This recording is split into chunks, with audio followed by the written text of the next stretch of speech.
What's up, everybody? Welcome to my new office.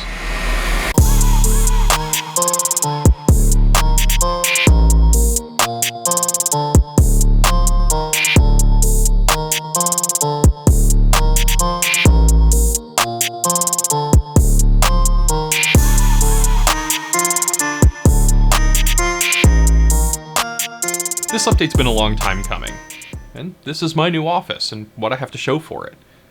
Over the past few months, I've moved from South Florida to Central Florida, and I've acquired a lot more equipment since I'm taking video a lot more seriously than I have been in the past. Everything from an iMac Pro, to my PC workstation, to the Ursa Mini Pro and the Panasonic GH5 that I film with on a regular basis. All I want to be able to do is produce higher quality content for you, the viewers. Now, to start off with my Windows PC, this is just a run-of-the-mill PC, realistically speaking. There's nothing horribly special about it.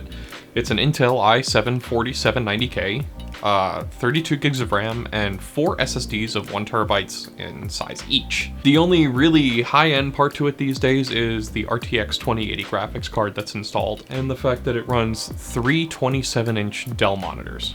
Outside of that, it's not really all that special. There are 2 USB 3.0 hubs on the desk itself, as well as a Focusrite Scarlett, I think it's a 2i6 that I've got on there, a Stream Deck, and a Corsair keyboard and mouse.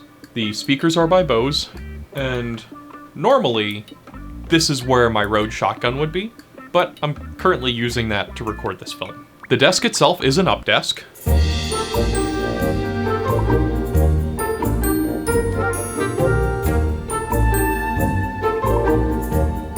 It's not the fastest desk ever. But one thing you'll be able to see pretty quickly is this one cable pick right here, and that cable pick contains 2 Ethernet cables, 2 USB cables, 3 HDMI cables, and all of the power necessary to run the desk, really. Everything is in that one little bundle of cables right there, and that allows the desk to move up and down freely without yanking on everything. And, well, that's really kind of all there is to this desk. It performs well, but immediately after I'm done with this video, and you'll see why in the next video, this desktop's actually being switched out with an AMD Ryzen system. That's about to fall. Oh well. Up next is the iMac Pro. Again, nothing horribly special about this system. It's the baseline iMac Pro. I have done no upgrades to it whatsoever. It just kind of is what it is, and it works admirably. It handles the Blackmagic RAW footage that I work with. It handles the ProRes footage that I work with. My Lumix GH5, I convert everything to ProRes 422HQ. And the only thing that's truly special about this entire setup is this equipment rack right here. There are 6 things that are pretty critical to how everything works. There are 2 UPSs. There is my main desktop, which is in a 4U chassis. There is a network-attached storage unit, which is kind of what's important in that rack, as well as a 10 gigabit switch and a router. My network-attached storage unit is 10 gigabit per second, my desktop is 10 gigabit per second, and my iMac is 10 gigabit per second. From there, there's also a 10 gig feed that leads into our laundry room, which has another switch, and that distributes the Wi-Fi throughout the rest of the place. I have a lot of these Ubiquiti access point hockey puck looking things throughout the house. There's 4 of them in use right now. All of them are fed with a 1 gigabit per second feed. And our Wi-Fi is extremely fast and extremely reliable, and it's thanks to these. These little Ubiquiti hockey pucks are rather inexpensive. I think these are like 80 bucks a piece, 90 bucks a piece. But I get 600 or so megabits per second download from the internet, no problem, over Wi-Fi. Alright, so I've grabbed my Panasonic Lumix GH5 so I can show you a little bit about what's in the rest of the room from my perspective, without having to move that beast of a camera around because it's kind of a pain in the balls. You've got the Blackmagic Ursa Mini Pro 4.6K. I've got a television that is on a cart that is hooked up by SDI to this camera so I can see myself. The camera does have a screen, however, it doesn't go forward. It only goes up and down. So I can't use that as a preview monitor for myself. Now the other thing I have is my large shelves of storage. All of the tools that you've seen me use in my videos in the past are basically up here or in this cabinet down here. Rigel multimeter. I've got an oscilloscope down in one of those cases down there. I have the benchtop power supply.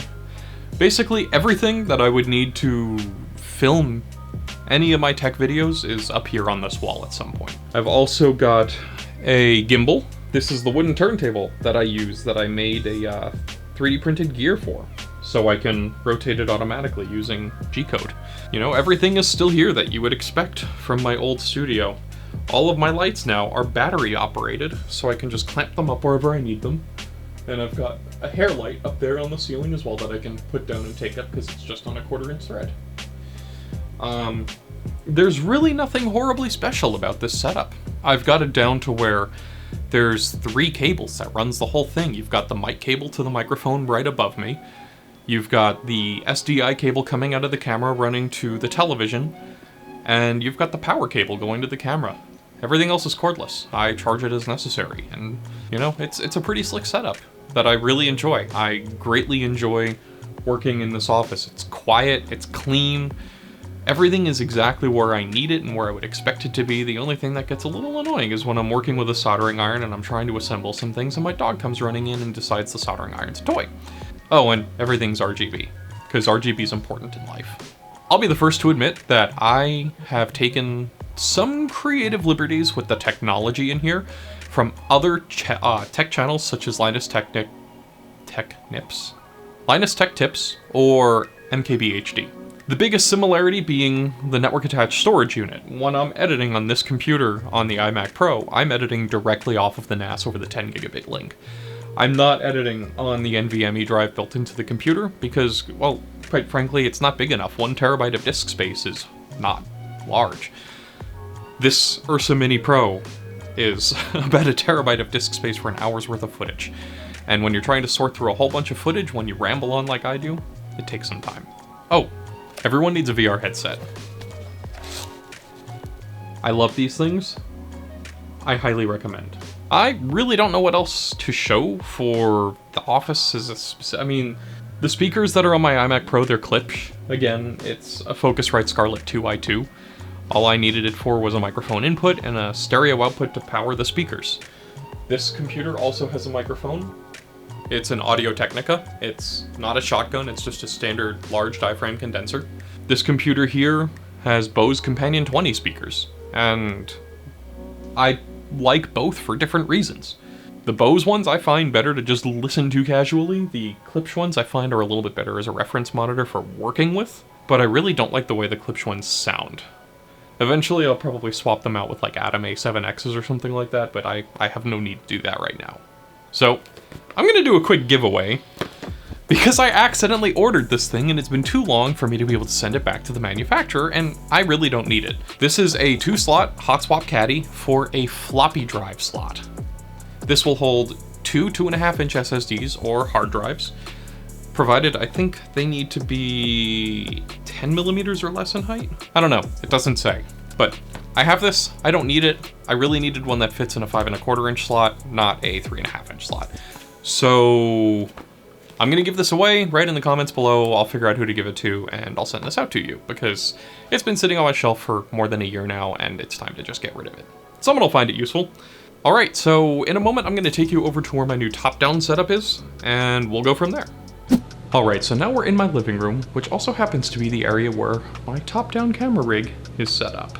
Most of this section is gonna end up being B-roll. I'm currently filming another segment. I don't wanna give too much away.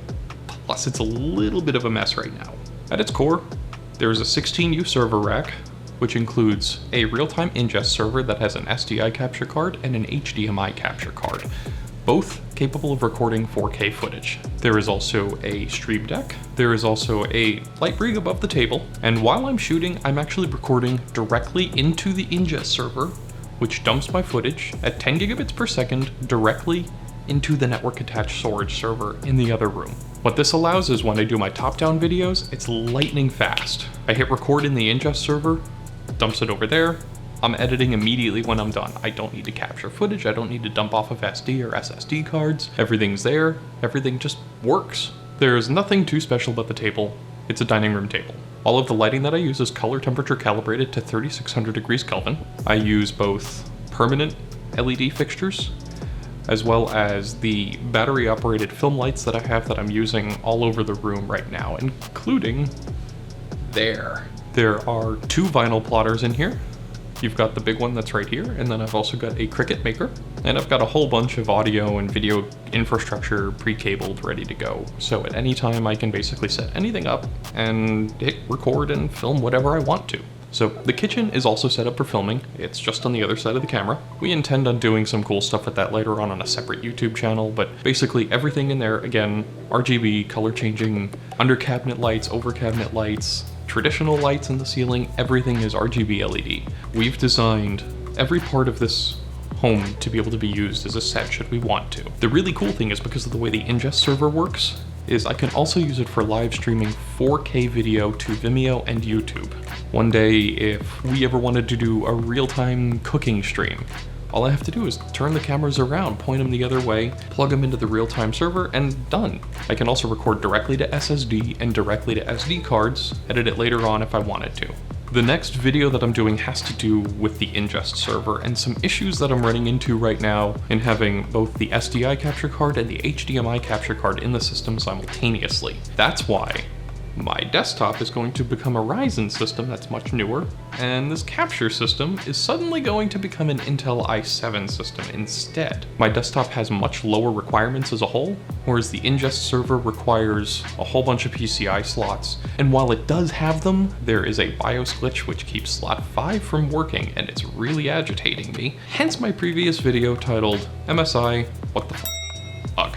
I'm gonna go ahead and close this video out. If you have any questions for me, please type them in the comments. I'm gonna ask you to like, I'm gonna ask you to subscribe, mostly because I've spent a lot of money putting this all together so I can go ahead and make videos for you, my audience. Every time you like and subscribe, that helps spread the word. The more people that view my videos, the more income I generate, the more cool stuff that I can do. So far, everything that I'm doing is 100% out of pocket. I'm at about $30,000 to $35,000 out of pocket in initial investment just to be able to create these videos, because it's something that I really enjoy doing and I'd like to be able to eventually go full-time with it. I'm only going to be able to do that with your help as a viewer. So please like, subscribe, and give me your questions. Give me your suggestions. Let me know what you would like to see. Until then, see ya.